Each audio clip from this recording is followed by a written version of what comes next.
আজকে কিন্তু আপনাদের সাথে শুধুমাত্র ২ টুকরো মুরগির বুকের মাংস দিয়েই বিরিয়ানি রান্না করে দেখাবো। আসসালামু আলাইকুম সবাইকে, দিলুমনাস ব্লগ থেকে স্বাগত।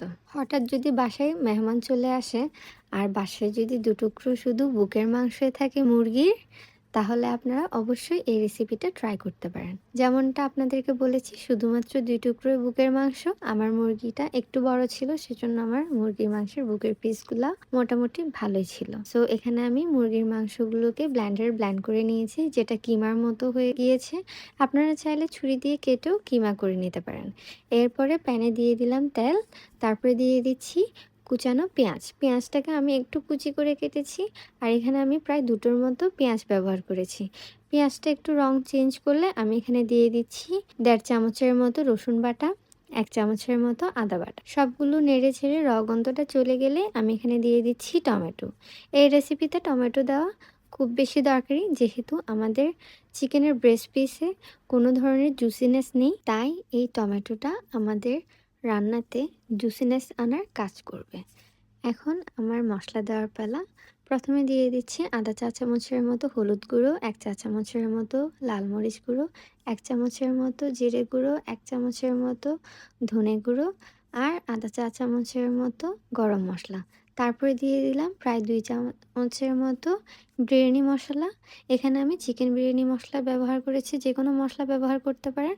আমি শুধুমাত্র সুঘ্রাণটা আসার জন্য বিরিয়ানি মশলাটা ব্যবহার করেছি। সামান্য পানি দিয়ে মশলাটা কষিয়ে নিব। মশলা আমার কষে গেছে। এখন আমি এখানে দিয়ে দিচ্ছি কিমাগুলা। ভালো করে মশলার সাথে মেখে আমি এখানে ঢাকনা দিয়ে ঢেকে রাখছি ২ মিনিটের মতো। যেহেতু এটা চিকেন ব্রেস্ট পিস, এটা রান্না হতে অনেক বেশি সময় লাগবে না। এখন আমি এখানে দিয়ে দিচ্ছি আধা কাপের মতো টক দই। যদি আপনাদের কাছে টমেটো না থাকে, সেক্ষেত্রে আপনারা ১ কাপের মতো টক দই ব্যবহার করতে পারেন। আর এখানে আমি কিউব করে ২টো আলুকে কেটে তারপর এটাকে তেলের মধ্যে হালকা একটু ভেজে নিয়েছি, যেটা এখন দিয়ে দিলাম। আলুটা দেওয়ার পরে আমি ঢাকনা দিয়ে ঢেকে রেখে দিচ্ছি আরও ৪ থেকে ৫ মিনিটের মতো। এখন বিরিয়ানির রাইসটা রেডি করার জন্য আমি এখানে নিয়ে নিয়েছি সামান্য গোটা জিরে, ধনে, ৩টা এলাচ, ১ টুকরো দারচিনি, ১ টুকরো জয়িত্রী, একটা বড় এলাচ, সামান্য মিষ্টি জিরা আর একটা স্টার এনিজ। আর এখানে আমি আরও নিয়ে নিয়েছি সামান্য পুদিনা পাতা আর সামান্য ধনে পাতা। সব কিছু আমি পানিতে দিয়ে দিচ্ছি, সাথে দিয়ে দিচ্ছি সামান্য পরিমাণে পেঁয়াজ বেরেস্তা আর লবণ। তারপর এখানে আমি তেল দিয়ে দিচ্ছি। তেলটা আমি পেঁয়াজ বেরেস্তার সময় যে তেলটা রয়ে গিয়েছিল ওইটা ব্যবহার করছি, যেন এখান থেকে অ্যারোমা আসে। আর এখানে আমি আধা চামচের মতো রসুন বাটা আর ১ চামচের মতো কেওড়ার জল ব্যবহার করেছি, যেটা ভিডিওতে উঠানো হয়নি। আপনারা অবশ্যই এই সবগুলো জিনিস ব্যবহার করবেন। আর পানি অনেক বেশি দেওয়ার দরকার নেই, ততটুকু পানি ব্যবহার করবেন যতটুকু আপনার রাইসটা 90% এর মতো হওয়ার জন্য লাগবে। আমার রাইস হয়ে গিয়েছে, তারপর আমি রাইসটাকে পানিতে ধুয়ে ফেলেছি। আর এখানে এখন একটার পর একটা লেয়ার সেট করছি।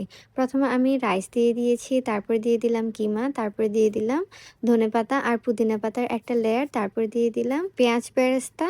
তারপর আমি এখানে ক্রিম ব্যবহার করছি, এটা পুরোপুরি অপশনাল।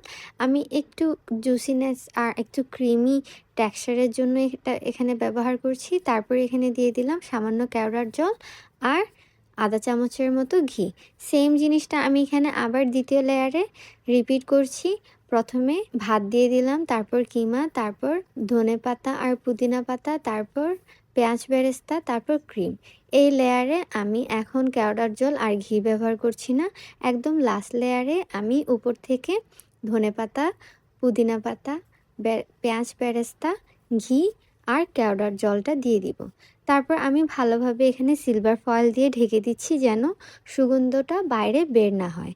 তারপর আমি এখানে একটা তাবার উপর রেখে এটাকে দমে দিয়ে দিচ্ছি। প্রায় আধা ঘন্টার মতো দমে দিয়েছি। এরই সাথে আমার কিমার বিরিয়ানিটা রান্না করা শেষ হয়ে গেল। এই রেসিপিটা যদি আপনাদের ভালো লেগে থাকে, তাহলে অবশ্যই একটি লাইক দিয়ে দিবেন। আর চ্যানেলটিতে নতুন হলে সাবস্ক্রাইব বা ফলো করে পাশে থাকবেন। আর আমি যখন সিলভার ফয়েলের ঢাকনাটা খুলেছিলাম, তখন এত ভালো, এত সুন্দর অ্যারোমা আসছিল, যেটা আপনারা বাসায় রান্না না করলে কখনোই জানতে পারবেন না। সো অবশ্যই ট্রাই করবেন আর জানাতে ভুলবেন না কিন্তু।